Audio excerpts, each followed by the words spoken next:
You are listening to the Independent Dealer Podcast with hosts Luke Godwin and Jeff Watson. Hello and welcome to this episode of the Independent Dealer Podcast, brought to you by Buckeye Dealership Consulting. Today we have Mr. Bill Metzinger with us. Blue Autos, hello. Metzinger. Metzinger. Beautiful Bill. I got that messed up last time, didn't I? I think so, yeah. What an idiot. So Bill, you own Red, White, and Blue Autos. Yeah, one of the owners, yes. One of the owners. Where are you guys out of? Give us where are you from? Ashland, our sales lot is in Ashland, Pennsylvania, which is about basically northwest Pennsylvania, about 2 hours from Philadelphia, about an hour from Allentown. And just one location? One location, Okay. and then we have a sales lot, one location, and we have a recon center and sort of corporate headquarters. That's about 20 minutes south. Okay, so all corporate headquarters and recon center in the same spot. Yeah, collections, that. accounting, Well, I like marketing, everything's there. The only thing that happens in sales is the sales lot. We have 2 bays that we have 1 tech there, details there as well. We do photos there, but mostly everything with the exception of sales happens at the recon center / headquarters. that makes it a little easier, I think. Yeah, it's so smart. Kind of a hub. Yeah. Yeah. And then you're in like a beautiful little utopia where everyone buys cars and pays for them perfectly. We're blessed. It's a great community, right? I have friends that are in the big cities, and our models are certainly a little bit different. But we're blessed. I always say that people in our area, if they're there a year after high school, they're going to be there the rest of their lives. So we don't have a lot of transient people. They're not going from city to city to city like a lot of your city. Like if you grew up there, it's tough. You're going to stay there. You like it. Your family's there. Yeah, you're there. That makes collections easier for sure. Sounds like a great It recipe does. for success. Yeah. So how did you get into the business? Bill, give us your background. I'll give you the 2-minute version. Yeah. I actually was the investment business from 2000 to 2012, and got out of that business. And I actually had a small property along in Ashland, Pennsylvania, that I had. And a friend of mine at the time always talked about buy here, pay here, because it's the business that he wanted to get into. And I ended up putting a business plan together in the summer of 2013. The business plan was to do 8 to 10 cars a month and have 4 employees. We opened up in January. We sold 38 cars. February, we sold 62 cars, and we didn't look back. Wow. So yeah, it blew up pretty fast. There was a need for it in that area. Really wasn't at the time a lot of competition. There's a little more that came in, and then soon after, about 6 months later, we bought the recon center because we needed, we needed technicians to basically put these cars together. Yeah. So when you started this, absolutely zero car experience. Zero car. You're not a car guy. Not a car guy. Never even changed oil in my life. Still Not an idiot like me. No, that not just grew up as turning wrenches and changing Absolutely tires. no. I mean, I entered it from, a lot of guys will enter this business from the car side of it. I entered it purely from the finance side. I think it was a positive looking at it that way. I think so too. Yeah, I always say the car is the commodity. And it's no matter what, it's whatever widget it is, it's the finance side, it's the bank side. For sure. Looking back, that's being a car guy limits you on this business portion of it. Being a business guy doesn't limit you because it's just selling anything, right? Yes, I always joke around. I wish that these were like refrigerators or toasters that we could do this with, Well, we because could then they finance wouldn't those. blow up. You could finance those. It'd just be a little hard to repo. Cars are running around, little explosions constantly. Exactly. So within 10 years, right? I mean, how long? 8 now? years. 8 years now. You've run in this thing. That's some growth, man. How do you manage that? How do you handle that? Is that like? Did you after month 3, did you sit down and say, whoa, guys, new pro forma, new projections? We're not going to be here. We're going to be up here. How do we get there? After 3 months, it wasn't that calculated. We were just trying to get money from. We were just trying to get money. You're bleeding cash. Well, we're blessed to have a partner that had assets, so we continually brought in assets. So definitely was not that planned out. I would say at 6 months a year, 18 months, you're starting to see, okay, we can project things out to maybe 50 sales or whatever it may be. I mean, now we average about 100, but we did a projection for a long time in that 50 to 60 a month range. And continue to grow off of that, continue to get better banking relationships, continue to get better rates, continue to just progress as it, 8 years seems like not that long, but it certainly, it just continued to grow and grow and grow over that time. And how many accounts do you have now, you think? We have, actually at 2,000 and about 31 million of AR right now. Jeez Louise, that's got to be your entire county, huh? Well, actually, it's funny. Our immediate county, probably 15% of our business comes from like within 10, 12 miles, 15 miles of where we're at, which is our county. Mhm. But we do service about an 80, 90 mile radius Yeah. of where we're from. So if you look at, we sort of do a map every month, looking at a spot on the Google map for all our sales for that month. And you just to see where the pockets of sales are, deliveries are coming from. And, we see a lot of our sales are 40, 50 miles away. So the immediate is not really, the town of Ashland, Pennsylvania has 1,800 people. Uh-huh. We might do 1 or 2 sales a Okay. month from that town. Wow. But you're willing to go out 40, 50 miles. You have a, Oh, you have 90 a miles. limit? 90 Oh, miles. 90. Yeah, we go out Yeah. about 90 miles. Yeah, we Okay. go out That's 90 what we miles. do. Yeah, Okay. yeah, about 90 We try to miles. stay in the state, but about a 90 mile. But 90 Right. miles where we're at is 90 minutes away. You do 90 miles in Dallas, Texas, that takes you 4 days Yeah. to get there. It's just not, because to Yeah. go across town takes Yeah. 2 hours. Yeah, In our area, to go 10 miles takes 10 minutes. That's kind of the way it is in my area. In too, rural so that areas. makes, Do you find that do the customers do they pay less as they're further away from your dealership, or the same type of payer? I always feel like when guys start getting out of that like reach, I can't grab them Right, on an afternoon, that they know it, Right. and they think Yeah, they got a no, longer not leash. really. The area that we're at, we tend to go sort of west out towards State College and north up towards the New York border, Wilkes-Barre, Scranton, Hazleton and stuff.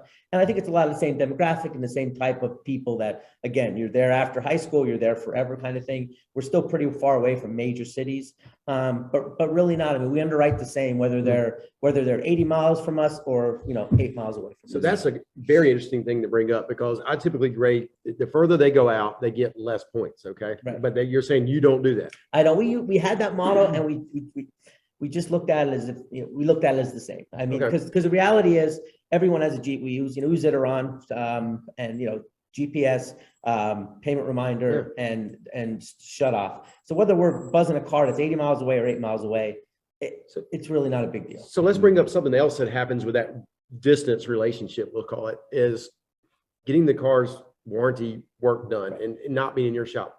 How have you leveraged relationships in that 90 miles to make it work? We probably have 30 or 40 sort of, premier shops that we have on our list. So first thing we do if the customer calls in about a service problem, engine knocking, just an example, we'll come in and they'll say, okay, where's the car at? Zip code. We'll put the zip code into basically a Google form, and it'll show the shops based off their address of the closest shops. And we'll say, okay, here's a shop that's about 8 miles away. Here's a shop that's 3 miles away. Or we'll tell the customer, do you have a shop that you worked with in the past that you have faith in, that you trust? And that's how we found some of our best shops out of the area, was by talking to customers, and they say, oh yeah, our family's been dealing with, Jimmy's Garage for the last 40 years. We'll reach out to them and say, you're interested in giving us a quote on this job. And that's how we sort of built this network of outside shops. So really, now sometimes if we're not really sure about the opinion of the shop, or whatever it may be, parts are too much, whatever, they might need a month to get it done. In those cases, we'll send a flatbed, bring it back to our shop and turn it around. But a lot of the shops do a lot of our outside work, and perfect examples are oil changes. We haven't done an oil change in-house, with the exception of during recon, in years. That's so smart, because it tires you. You can have an A-rated tech doing $20 oil change. It's just not worth it. Not worth it at all. That's always been it's hard for me to wrap my head around that. Okay, 90 miles away, the car's broken down. Everybody freaks out in my shop, in my office. And I go, well, hold on, y'all. We can figure this out. Sure. But I like the way you've already got it pretty much set in motion, I guess, but you have to do that early on. And you have to have this network sort of stuff. Oh yeah, it's a non-event. It truly is a non-event. And with the search capabilities now, even if somebody calls us, hey, I'm on my way down to Florida, I just broke down North Carolina. Let's be honest, if you can make it happen. You really can. You get on Google and you're searching some shops, and it might be a bit of a pain to make a bunch of phone calls and make it happen, but you certainly can make it happen. So you have a reinsurance set up, right? Yes. Okay. So Buckeye's great supporters of the podcast. And let's talk about that. How did you get into when did you start your reinsurance? Was this something you knew about right off the bat, or? Yeah, actually, day one. Wow. Hard to believe. This guy is so freaking smart. No. Listen, not go that far. No, I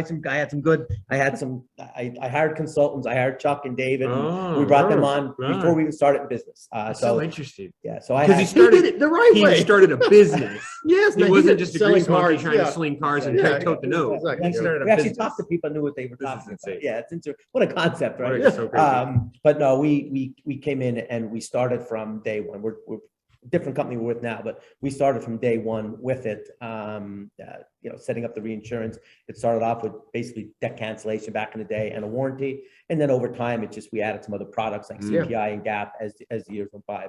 But we had a reinsurance company from the very first sale that we did. It hurt on cash flow early on. Yeah, sure. That's one thing that we sort of weren't told. Yeah, people don't tell you that. They didn't tell us like you're going to reinsure all this capital, but you're not going to have any profits for many years because you're just starting a portfolio early on. So, but it helps you tax wise, so that's always a great thing. It did. And so what is the reinsurance company the best decision you've ever made in this business, or do you have something that you look at and go, actually, this is the best thing I've ever done?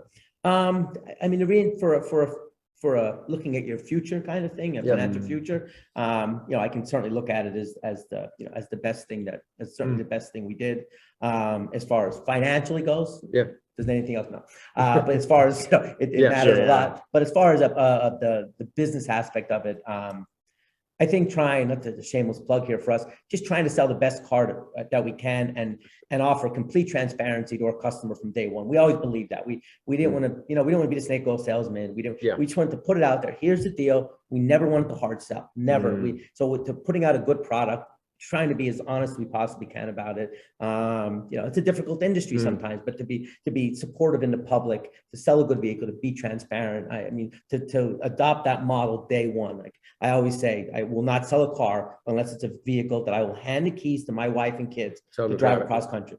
And I know that might not be a common theme for everybody out there. It better be. If you want to stay in business, right? So that we sort of live that model and try to, and it built our reputation. It built our Google following, our Google reviews, our Facebook following and stuff like that. So I think it was a good decision. It's an expensive decision. Yes, it is. I always tell people it costs a lot of money to have a great reputation. It does. Because that means a lot of goodwill. That means a lot of warranty work. That means a lot of body work that's not going to make you any money going in, but it's a quality of the product that's going out. And that's so important. I think repo rates go down with the quality of the product, especially with body work and things like this, because if you're proud of something, you don't want to let it go back, right? Yes, something you're proud to drive. That was one of our common catchphrases, or have something that you're proud to drive on. Speaking of your Google reviews, I didn't look it up today, but I looked it up back when we were in Sarasota, and I think you got 2,000 plus Google reviews. I mean, that's balling right there. And we don't ask for them. That's there's all this software out there that pushes you to do reviews. Yeah. We don't have software. And we ask, of course, if you're happy with their service, could you please, but we don't send them in a separate room and lock them in there and make force them do a it, review. That's it. And then we have like darn near 40,000 Facebook likes, which it's a lot, and then a couple of 1,000 Facebook reviews as well. So that's. Do you think, how big a deal do you think it is, those Google reviews out there? How much traffic does it drive to your store, you believe? I think the Facebook and Google, we promote them on our Facebook marketing, but I think it makes a big deal. I mean, it's in the world we live in right now. I mean, what's the first thing you guys do if you want to buy something on Amazon? Look at the review. Look at the review. Yeah, sure.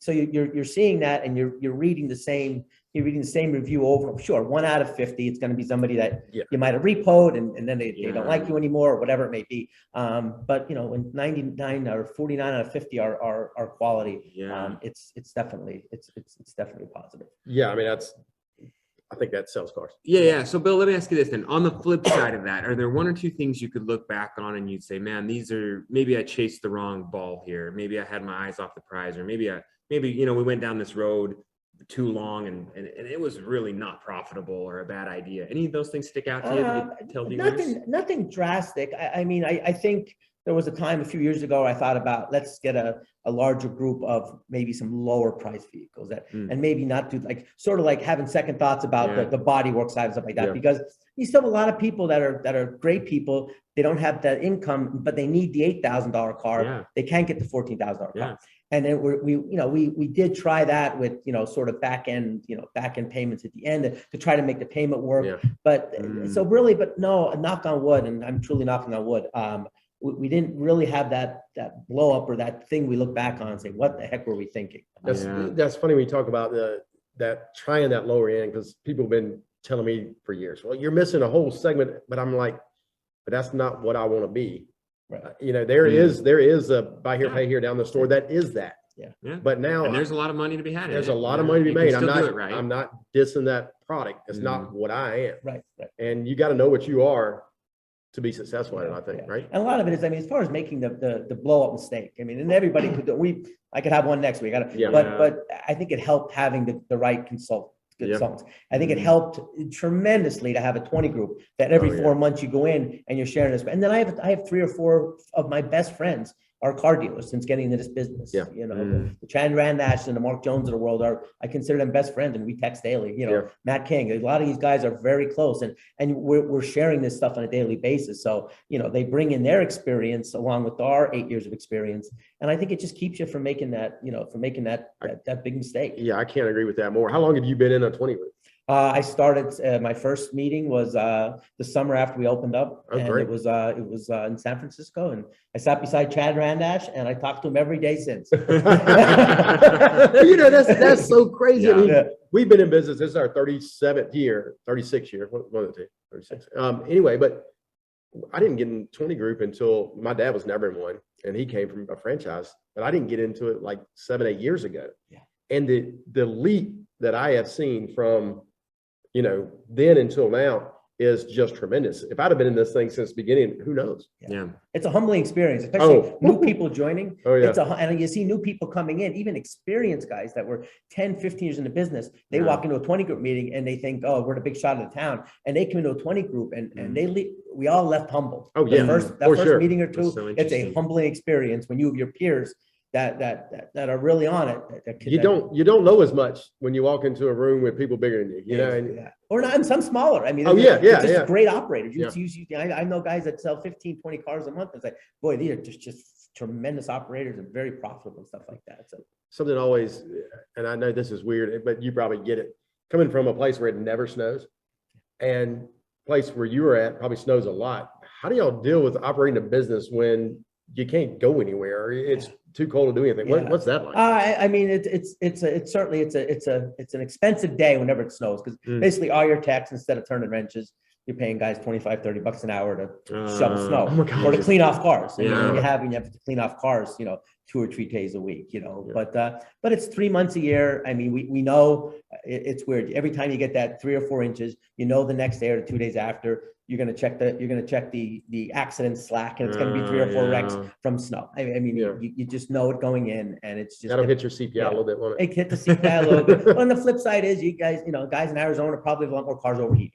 Yes, we do. You know, and people in Florida have a lot more paint damage from salt. So we all have. There's probably no perfect place. Yeah, South Carolina, when in the summertime when it's 100 degrees, cars overheat a lot. Oh yeah, I mean, it's just like you're like, oh gosh. Damage. You know, you have guys that lose a third of their, they lose their whole lot because knock on wood, we don't make hail. me nervous. So no place is perfect. Yeah, we get that every once in a while. But another thing that you do, I mean, you're very innovative, I think, in our industry, and I think it's from your outside perspective, looking in from not being a car guy like us, bunch of knuckleheads. And so, you know, you did a lot of things during COVID that sped up your transition to being virtual. You know, what's some advice that you tell other dealers out there if they want to figure out how to become more Vroom-like or Carvana-like? What does that look like in our space? I mean, I think first you got to just back up and look, what does the customer want? What is the customer asking for? You know, what do we all want for that matter? We want this the fastest process possible. You know, we don't want a drag. We don't want to wait a whole Saturday, or we want to do it on our own terms. So if we want to log on at 2 o'clock in the morning and start a process to buy a car, we want that process. And our customers do that. Oh, there's no question about it. So we see that. So we evolved. I mean, we probably knew that, you know, from the Carvanas and the Vrooms of the world, I think we all can assume that, you know, they are the sort of leaders in that space, and eventually that we're all going to have to get there. What COVID did is it just brought that timeline from a 5 to 10 year to a 5 to 10 month. I truly feel that way. And it forced it. So Pennsylvania, you know, we're very aggressive with shutdowns. We were shut down for 90 days. But we adopted a delivery curbside pickup model. And 90 days, I just told the story earlier about this. 90 days later, we were supposed to open back. Pennsylvania opened back up. And my sales ladies basically said, why we had our best 3 months we ever had. Why are we going to open up these doors? And that was July of 2020. And they came back and we waited until that following February of 21 to open up. Nobody walked in our door except for employees. for almost a year. Wow. And it was the best year we ever had in business. So that sort of proved it was almost like a beta test, but it was a live beta test that we had to force this to make this work. So now we're at the point where half the vehicles that we sell are delivery, 45% are curbside pickup, and about 5% are people just roaming around the lot trying to buy a car. Yeah. So, you know, the old adage is, you know, there's an up out there, go get him. Right. Yeah. And so that's really changed our industry a lot over the last 5 years, maybe 10 years, but there's still those people out there. I mean, you say 5%. You really think that's a true number? It is a true number. No, Really? we track it so that we know. We know exactly what it is. It's actually 4%, to be honest. It's 96. 4% that actually. Yeah, we pulled it 2 months ago, but I mean, I could get it in real time too. But yeah, it's just a very, very small number. And you know, but our whole concept. I mean, you talk about the up. There is no ups at our place. We do a shared. We don't do commission. We do hourly. Everybody's hourly with a little bit of a bonus. So that's out of the question. All the things that cause conflict, I always say, all the things that cause drama, I don't want anything to do with. So you know, the commission structure. Okay, it's your up. No, we work as a team.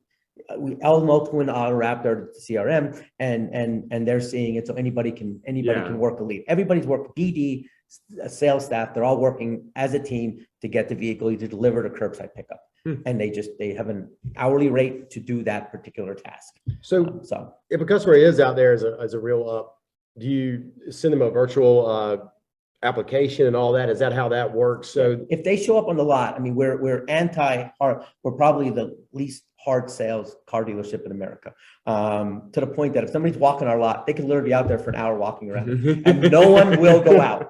No one, because that's our process. You know, the detail guy might be walking through to grab a car and he'll nonchalantly say, hey, if you need anybody, just go on, just go on and they'll help you out. Grab the keys to whatever you want. It literally gets to that point. So we are the most non-hard sell you'll ever find in the car business, but it just worked for us and people know. I mean, our reviews a lot of times will bring up the fact of the no pressure, no stress. I don't feel like we don't want to force somebody to buy. We don't want to make a sale. We want to assist somebody in the person that works at Walmart at the checkout counter is not making a sale. Right. They're closing. They're somebody's checking out. They're facilitating a deal. They're signing a document. They're signing a document. They're giving. They're running this over the thing and they're running and they're paying for something. That's sort of the concept. I'm not saying the salespeople don't sell it all. They answer a lot of questions, but they're not there to hard sell. They're there to answer questions until somebody is satisfied with everything they need to know, and then let the customer make the decision. Oh yes, okay, now I'm ready to buy, and then we facilitate that process. So, you ever get any pushback from customers that feel like you're not helping them enough if they're out there walking around and nobody's talking to them? No, not really. I think they appreciate it. I mean, who?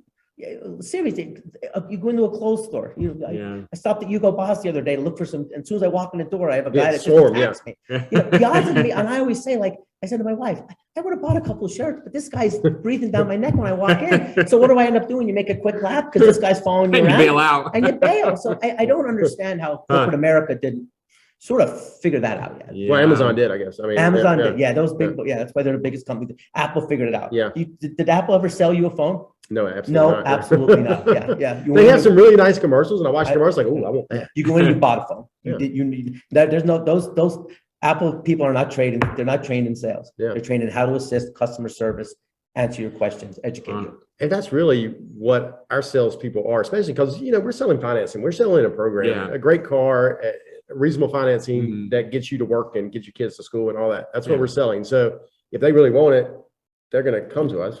And we just take care of them and off they go. Shouldn't have to. And then along with the credit reporting and long warranties and peace of mind, and you keep checking all the boxes. You check all the boxes, and that means they're ready to buy. And I think you're going to get a good customer, which probably helps our delinquency numbers. It helps our. I think it goes right down the line. It just helps. It helps all the numbers to be a better business. That's so interesting. So you have different philosophies, and when you come up with these ideas or these things, is it something that you just instinctively know? Like, what do I got to do? Well, I got to buy 2 flatbed trucks or a trailer and a truck to deliver these things. Go get them. Let's do this. Yeah. Let's have it running by Monday. Or are these things that you process through? Like, how's your decision? I wish it was like. No, it was definitely not B. It's A. We sort of joke, and my sister is one of the partners and our controller and extremely bright.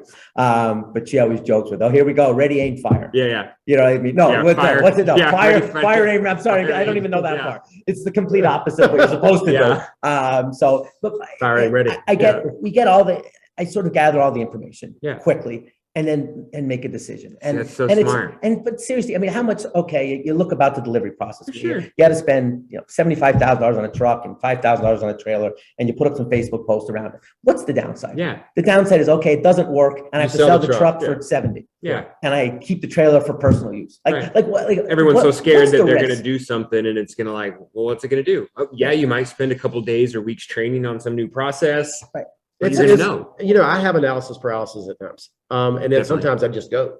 Yeah. And I feel like when I just go, sometimes it works really well for a while, but then I didn't come up with every possible problem. Yeah. You know what I mean? But you'll never do it. I mean, some of you have to get it out there, and then you have to Continually defend all the we did- decision. When right? we first did it, Yeah. when we first did it, we had for signing documents, we were sending drivers with iPads to people's houses. Okay. And then they would do the documents there. Mhm. And we found out that people don't have good cell phone service, that it wasn't working. It was a headache. So guess what? We did some research. I have a fantastic general manager. He was our first employee, and he did a lot of research on DocuSign. So we end up using that product. And if we have to tweak it down the road, guess what we'll do? And we continue to tweak the Make it process for every single aspect. We're always making, and it's not me making the tweaks. A lot of times it's that manager or an employee that will say, hey, can we start, perfect example. We had a car that we delivered the other day, and it was all salt in the road, and it was a white car, and it basically got there and the car was black. Oh yeah. So my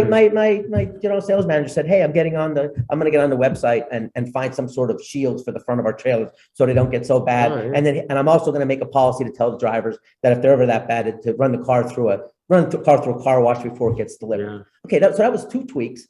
Yeah. It was him making that decision. He was just telling me what he's doing. So Yeah. give people the flexibility to make decisions, and that's another thing that really helps. It doesn't always have to be. I don't have the franchise on great ideas. Let the smart people and let the experienced people that live and breathe it every day make those decisions. And how many employees do you have? 45. Okay. Yeah, 45. Yeah. Yep, 45 including porters. Yeah. That's a lot going on. Yeah.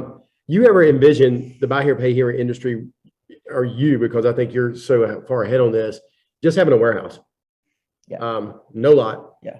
And all your cars are inside, and you're just delivering them to them every day. It's absolutely I've spoken at many meetings and had that conversation and said I think the future is a 50,000 square foot warehouse, and with 3 or 4 delivery trucks and BD sales service, and also a place that you do curbside pickup. Yeah. Okay. I truly think that is the future of business, and it doesn't need. Another thing is the prime real estate.